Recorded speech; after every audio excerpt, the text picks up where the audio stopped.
अंधेरे का राज। सुदूर एक छोटा सा गांव था जिसका नाम कालागढ़ था। इस गांव की खास बात थी कि वहां सूरज डूबने के बाद कोई बाहर नहीं निकलता था। गांव के बुजुर्गों का कहना था कि जब भी कोई रात में बाहर निकला, वह या तो वापस नहीं आया या कुछ अजीब सी हालत में मिला। 5 दोस्तों रितेश, आकाश, माया, सोनल और वरुण ने इस रहस्य को सुलझाने का फैसला किया। ये सभी शहर के थे और एडवेंचर के शौकीन थे। एक दिन वे कालागढ़ पहुंचे और वहां के लोगों से इस डरावनी बात के बारे में पूछने लगे। गांव वालों ने उन्हें चेतावनी दी, यहाँ रात में बाहर निकलना मना है। जंगल में मत जाना, वहां बुरी आत्माओं का वास है। लेकिन दोस्तों ने इसे सिर्फ एक लोककथा समझा और उनकी बातों को नजरअंदाज कर दिया। पहली रात दोस्तों ने गांव के बाहर एक छोटे से गेस्ट हाउस में ठहरने का फैसला किया। रात गहरी होती जा रही थी और जंगल से अजीब सी आवाजें आने लगी। रितेश ने कहा, ये सब मन का वहम है, डरने की कोई बात नहीं। लेकिन माया को एक अजीब सी बेचैनी हो रही थी। उसने खिड़की के बाहर देखा तो जंगल के अंदर कुछ हिलता हुआ नजर आया। वह डर गई और बाकी दोस्तों को जगाया। आकाश ने मजाक करते हुए कहा, कहीं भूत तो नहीं देख लिया। वरुण ने उसे चुप कराते हुए कहा, चलो देखते हैं, आखिर वहां क्या है। सबने टॉर्च उठाए और जंगल की ओर चल पड़े। जंगल में घुसते ही चारों ओर सन्नाटा था। अचानक हवा का झोंका आया और टॉर्च बंद हो गई। चारों ने अपने फोन की लाइट चालू की। तभी एक चीख सुनाई दी। सोनल ने डरते हुए कहा, ये आवाज किसकी थी। आवाज पास की झाड़ियों से आ रही थी। जब उन्होंने पास जाकर देखा तो वहां एक बूढ़ा आदमी बैठा था। उसके चेहरे पर घबराहट थी। उसने कहा, यहाँ से भाग जाओ, ये जंगल तुम्हें जिंदा नहीं छोड़ेगा। वरुण ने पूछा, आप कौन हैं और यहाँ क्या कर रहे हैं। बूढ़े ने बताया कि वह यहाँ 1 साल से फंसा हुआ है। जो भी इस जंगल में आता है वह अजीबोगरीब चीजों का सामना करता है। जैसे ही दोस्तों ने बूढ़े से बात खत्म की, झाड़ियों के पीछे से एक परछाई निकली। वह धीरे धीरे उनकी ओर बढ़ने लगी। परछाई का आकार इंसानी था लेकिन उसके कदम जमीन से ऊपर थे। माया जोर से चिल्लाई, भागो। सभी भागने लगे लेकिन जंगल का रास्ता इतना पेचीदा था कि वे भटक गए। हर ओर से वही परछाई दिख रही थी। आखिरकार वे एक पुरानी हवेली के सामने पहुंचे। ये हवेली खंडहर हो चुकी थी, लेकिन ये उनके छिपने का एकमात्र सहारा थी। हवेली के अंदर घुसते ही अजीब सी ठंडक महसूस हुई। हर दीवार पर अजीब चित्र बने हुए थे। सोनल ने कहा, ये सब बहुत डरावना है, हमें वापस जाना चाहिए। तभी एक दरवाजा खुद ब खुद खुला और वे अंदर गए। वहां एक पुरानी डायरी पड़ी थी। वरुण ने उसे उठाकर पढ़ना शुरू किया। उसमें लिखा था, ये हवेली एक पुराने तांत्रिक की थी। उसने अपनी आत्मा को अमर करने के लिए कई निर्दोष लोगों की बलि दी। डायरी पढ़ते ही हवेली के अंदर तेज हवाएं चलने लगी।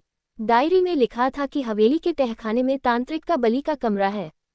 सभी दोस्तों ने तहखाने की ओर जाने का फैसला किया। जैसे ही वे वहां पहुंचे, उन्होंने देखा कि जमीन पर अजीब से चिन्ह बने हुए थे। तभी हवा में एक गूंज सुनाई दी, तुम यहाँ क्यों आए हो। सभी सहम गए। रितेश ने हिम्मत करके पूछा, तुम कौन हो। हवा में तांत्रिक की आवाज आई, तुमने मुझे जगाया है, अब तुम यहाँ से जिंदा नहीं जा सकते।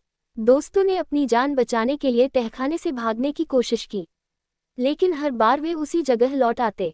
अंत में वरुण ने डायरी के आखिरी पन्ने को पढ़ा, जिसमें लिखा था, तांत्रिक का अंत उसके अपने हथियार से ही हो सकता है। वरुण ने चारों ओर देखा और एक पुराना खंजर पाया। उसने खंजर उठाकर तांत्रिक की परछाई पर वार किया। तांत्रिक की चीख गूंज उठी और पूरी हवेली हिलने लगी। देखते ही देखते परछाई गायब हो गई। जंगल में अचानक शांति छा गई। दोस्तों ने जल्दी से वहां से भागकर गांव का रास्ता पकड़ा। जब वे गांव पहुंचे तो सुबह हो चुकी थी। गांव वालों ने उन्हें देखकर कहा, तुमने वह कर दिखाया जो आज तक कोई नहीं कर पाया। वे लोग जानते थे कि दोस्तों ने तांत्रिक के अभिशाप को खत्म कर दिया है। इस घटना के बाद कालागढ़ गांव से जुड़ा डरावना रहस्य हमेशा के लिए खत्म हो गया। लेकिन दोस्तों ने तय किया कि वे इस घटना को कभी नहीं भूलेंगे। दोस्तों ने राहत की सांस ली, लेकिन उनके दिलों में अभी भी डर का साया था। वे गेस्ट हाउस लौट आए और अपनी बातें करने लगे। माया ने कहा, हमने तांत्रिक का अंत कर दिया, लेकिन मुझे अभी भी ऐसा लगता है कि सब कुछ खत्म नहीं हुआ है। रितेश ने उसे समझाते हुए कहा, ये सिर्फ तुम्हारे मन का वहम है, अब सब ठीक है। लेकिन वरुण चुप था। उसने कहा, डायरी के आखिरी पन्ने पर कुछ और लिखा था। मैंने इसे तुम्हें नहीं बताया, लेकिन उसमें लिखा था कि तांत्रिक की आत्मा खत्म नहीं होती, वह बस दूसरी जगह चली जाती है। सभी चौंक गए। आकाश ने घबराते हुए कहा, मतलब वह फिर वापस आ सकता है? वरुण ने सिर झुकाकर कहा, शायद, लेकिन हमें उसकी वापसी का कोई संकेत नहीं मिला है। अगली सुबह गांव में एक अजनबी आया। वह लंबा, काले कपड़ों में लिपटा हुआ था और उसकी आंखें अजीब चमक रही थीं। गांव वालों ने उसे ध्यान से देखा, लेकिन कोई उसे पहचान नहीं सका।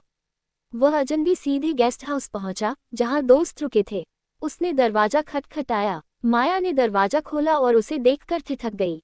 आप कौन हैं? उसने डरते हुए पूछा। अजनबी ने मुस्कुराते हुए कहा, मैं बस एक यात्री हूँ।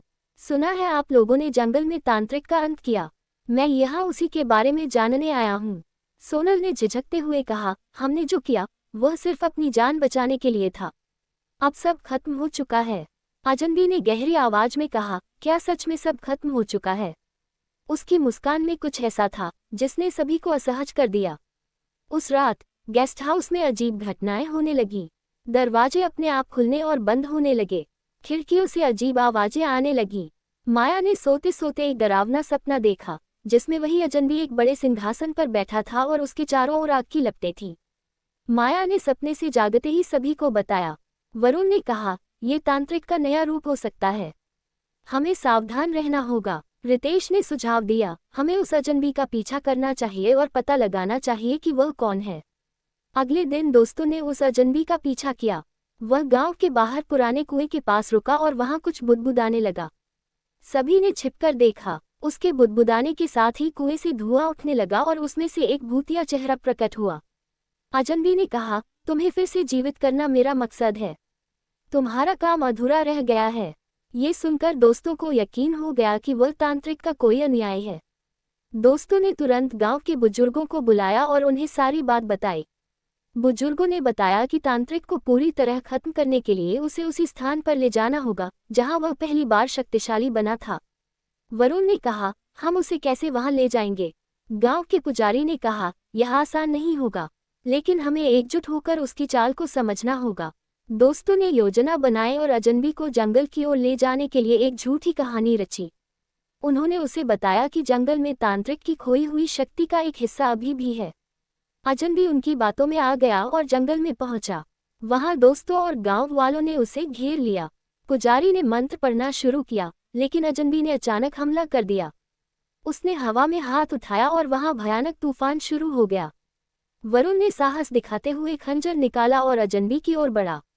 जैसे ही उसने खंजर से वार किया, अजनबी चिल्लाया और धुएं में बदल गया। तांत्रिक का अभिशाप इस बार हमेशा के लिए खत्म हो चुका था। जंगल शांत हो गया। गांव के लोग और दोस्त इस जीत का जश्न मनाने लगे, लेकिन दोस्तों ने तय किया कि वे अपनी जिंदगी में अब कभी किसी रहस्य के पीछे नहीं जाएंगे।